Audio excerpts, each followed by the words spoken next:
Welcome back, ladies and gents. This is Officer Dan and the boys with a banger today. We're constantly on the hunt for ways to make our products better. We proudly present our version 2 S and R chassis super lock front lower control arms, aka FLCAs, for those trying to save precious time. Now this has been a long time coming, with the V1 FLCAs servicing the needs of so many rad cars for so many rad people for so goddamn long. But we thought we could refine these black boomerangs that little bit more, squeezing in some more greatness and value than the last set already had. Speaking of greatness, these boomerangs be rockin'. For said rockin', you'd want to head over to the product page where we list out all of the fantastic features that these offer, and you're welcome to indulge yourself in, as well as the FAQs that we get commonly asked, an install guide, and this very video you're listening to and watching right now. We update it on the regular, so if you need anything FLCA related for these products, go on there, my guy,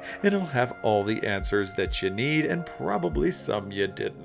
So speaking of answers, and probably one of the first questions that's popped into your skull is, why is the tension rod side adjuster separate to the arm and not just a part of the arm like we used to have, and how do you go assembling this thing? Let's kind of kickstart this install video by taking the hardware out of the tension rod side bracket adjuster so we can assemble it to that arm, which will enable us to answer this oh so important question, which said bracket adjuster needs assembling as the arms are no longer chassis specific. That's right. That means, for example, if you drove way too hard in that last event in your S13 and you needed a reshell from an S13 to an R33 back to an S14 and vice versa, provided you change out your ball joint shank to suit the knuckle, these arms can be transferred over as well. If you were to set the bracket further out with the furthermost holes of the bracket lining up with the right side hole on the arm and the other elongated hole like we're showing on the screen, then that would be the position for the S14, S15, R33, and R34 chassis. If you were to slide that adjuster bracket further inwards inside the arm, lining up the further inwards two holes on the bracket to the same holes mentioned before, then that would be the position for the S13, R32, and Z32 dudes. Now, once you've chosen whichever chassis came up cheapest on Marketplace, set your adjuster to whichever chassis you have. In our case, we will be fitting these to an S13, so it is the further inward settings for us like we have shown on the screen.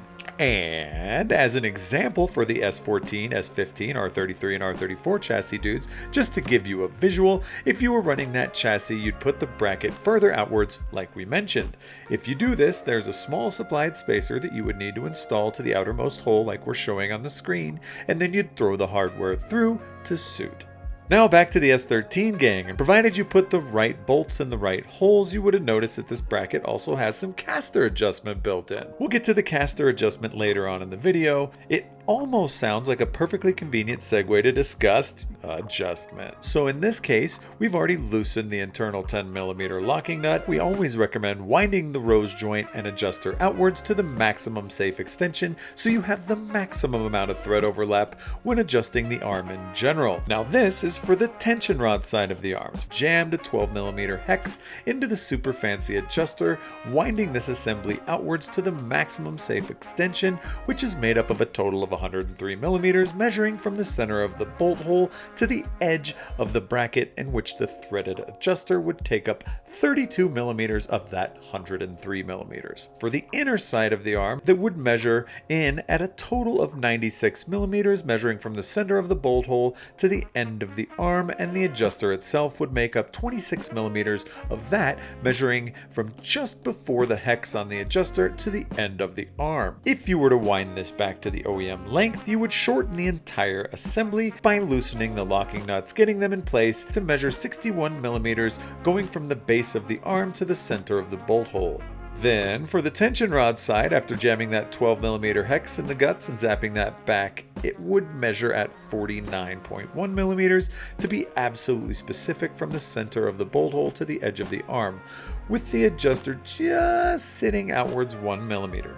Yes, 1mm. We couldn't even get our drawing animation to show you, so we had to zoom in to freaking 720p like your Motorola Razr to show you. Alright, now that we're zoomed back out and back into 4K, we can establish that we will be leaving our arm at the OEM length So now that everything is assembled and you're happy with the length, we can scoot on over to our oh so clean and oh so delicios chassis we're showcasing here on the screen. You don't find them this clean anymore. No matter how clean it is, we need to remove that tired and worn suspension that's been limiting the steering lock all this time and add some GK greatness to this thing. So let's get to it. First step is to head on over and wrestle that split pin out of the ball joint, loosen said ball joint nut, and leave that loose but on for now. Head over to the tension rod, loosen and remove the bolt that runs through the guts and get that out of the way. Head inwards to the inside of the boring OEM FLCA and loosen and remove the nut that resides there. Now is the time to whip that ball joint nut off and bolt, lowering the FLCA and tension rod assembly down as one, getting it out of the way. Now, as a best practice for cars and, well, anything in life, sanitize the tension rod bracket as well as the inside of the subframe where the FLCA goes and wipe them down. While you're there, it doesn't hurt to spray and wipe the knuckle too, making sure it's clean inside and out. Now, as we mentioned earlier, the FLCAs are no longer chassis specific. However, the shanks are still knuckle specific. So irrespective of what chassis you have, you need to make sure that you're ordering the shanks based off of what knuckles you're running on the car. Once you know what knuckles you're running, jam that shank into the ultra clean violated shank hole on the knuckle and throw the washer on top as well as the nut. Then you can go ahead and tighten and torque that down to the specs shown on the screen. Now, it's uber important to make sure that the shank is seated in the taper on the knuckle first. You want that taper seated and tightened properly before fitting anything else. Do not skip this step.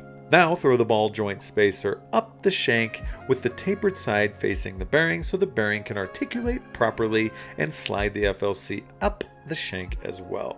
Go ahead and throw that bottom washer and nut up and tighten and torque the bottom nut to the specs shown on the screen. Throw the FLCA into its new super clean sanitized COVID-free home and throw the inside FLCA bolt through the guts of the arm and into the subframe. Then head to the tension rod side of the arm and throw that bolt through the ultra clean and also sanitized COVID-free tension rod bracket as well. Throw the tension rod side nut into the bolt, zap that old girl down to the specs shown on the screen right now. Head on inside to the FLCA nut, tighten and torque that down as well to the specs shown on the screen here. Okay, so now that your FLCA has been secured to this little gem of a car, we can run through the caster adjustment, which you can see us showing off in this super cool and once again super aesthetic on-car adjustment. Anyway, what allowed us to do this super cool demo was this very adjuster here that we demoed earlier in the adjustment segment. This means that there is on-car caster adjustment, and to adjust said caster, you would need to simply make sure the main bracket bolts are loose, which we left them loose from before. Then make sure the internal 10mm hex screw is loose by turning it clockwise. And we cannot stress how important it is to remember that it is there, it does exist, and it needs to be tightened and loosened before you do anything. So please make sure to loosen it before trying to adjust the adjuster, or you will probably break things, including our hearts. So again, please do not forget about this little guy. Then, once that's loose, we can turn the outer bigger 12mm hex sleeve to adjust the caster in whatever direction we want. You just need to make sure you have a safe amount of thread overlap, which we ran through in the adjustment section earlier. Once you've explained this in great detail that went in one ear and out the other to the dude doing your wheel alignment, you just need to make sure that the bearing is running centrally and not cocked to the left or right, as you can see we're showing you on the screen. Once you're happy with where it is, you'll need to go back to the internal, keyword internal 10mm hex screw and tighten that in a counterclockwise direction to the specs shown on the screen right now. And lastly, you need to tighten the bracket bolts that pinches and secures everything together to the specs laid out on the screen below, and also the tension rod side of the arm is now adjusted and tightened properly. Now head on over to the inside adjustment. In this case, it's going to be a conventional adjuster. You just need to turn the middle hex in either direction, which we're giving a supple demonstration of on the screen right now. Once you have it where you want it, make sure the bearing's also running central and not cocked in either direction, then wind the nuts so that they're bottoming it out on the adjuster and the arm itself, then hold the middle adjuster and tighten each locking nut down so they don't go anywhere. Now speaking of going somewhere, our Swaybar kinda went out for some milk and cigarettes, never came back. Yes, it's currently MIA. So since our little whip doesn't have a sway bar, you're going to have to use your imagination and the super high Pixar quality animations on the screen to get the gist of it. The innermost hole closest to the engine would be the softer setting, and the outside position closest to the wheel would be the firmer setting. We'll throw up the torque specs for you here for those dudes that still have a sway bar and are still watching to get those torque specs. Now there are a few other holes you might be wondering, what the hell are those, Dan? Well, those are for your lock stops. Yes, that guy. The party pooper, the fun stopper, the responsible one, whatever. It's pretty important to have these so you don't go over-centering everything and ruining your life. If you're a responsible adult, you really should be running one, as if you don't, you can cause a whole host of other issues such as over-centering, rack damage, and even tire to chassis scrubbage and damage. Ew. So to set the lock stop up, you're going to want to make sure your rack is centered. And if you've had a wheel alignment, that is the first and most important step. Then install the damn lock stop by sliding the bracket onto the FLCA along with the inserts through the guts and installing the bolts from the top to the bottom and then the nuts on the bottom, like we're showing here on the screen. Nip them up by hand so the bracket can still just move.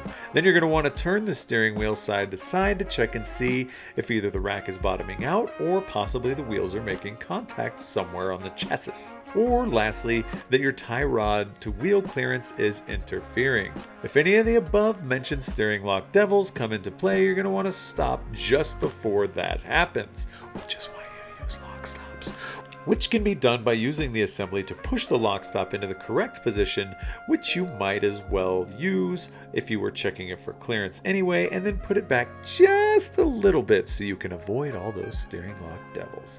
Hold the lock stop in the position you see deemed fit, and then secure the bolt from one side, tighten and torque them to the specs shown on the screen, and then do the same for the other side. And holy smokes!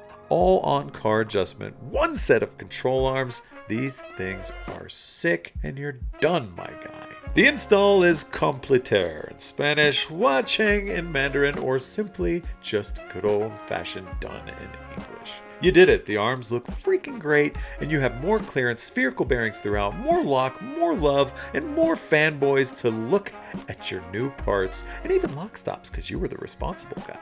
My God, they grow up so quick. I just want to mention the beautiful specimens that make these install videos possible. Without them, God knows what we'd be doing in this universe of ours.